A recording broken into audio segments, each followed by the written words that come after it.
அதாவது ஒரு பிரச்சனையை வந்து ஈஸியாக கையாளுறது, ஒரு பிரச்சனையை எதிர்த்து கையாளுறது அப்படின்னு சொல்லி இருக்கும்.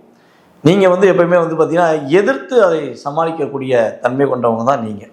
அதனால தான் எல்லாரும் உங்கள்கிட்ட வந்து பிரச்சனையை கையில் கொடுத்துட்டு அவங்க ஈஸியாக உங்களை யூஸ் பண்ணிக்கிட்டாங்க.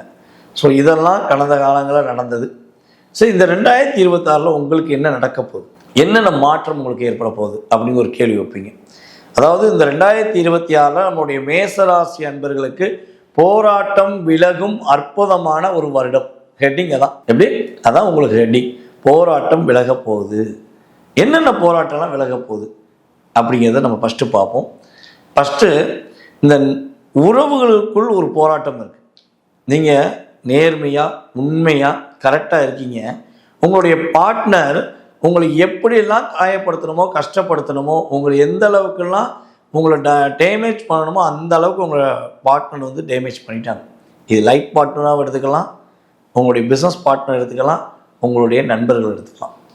நண்பர்கள்னு சொன்னால் எனக்கு மேசராசிக்காரங்களுக்கு ஒரே ஒரு விஷயம் சொல்ல தோணும்.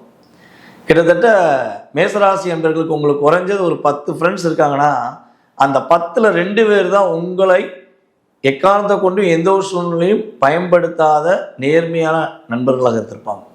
மீதி 8 நண்பர்கள், குறிப்பிட்ட ஒரு 8 நண்பர்கள் தன்னுடைய தேவைக்காக ரீசார்ஜ், எப்படி இந்த ரீசார்ஜ் முடிஞ்சு எப்படி நம்ம ரீசார்ஜ் பண்ணுவோமோ, ஃபோனில் சார்ஜ் இல்லைன்னா எப்படி சார்ஜ் ஏற்ற நம்ம வந்து ப்ளக்கை சொல்லுவோமோ, அதே மாதிரி தான் அவங்களுடைய தேவைக்காக உங்களை பயன்படுத்துகிறாங்க.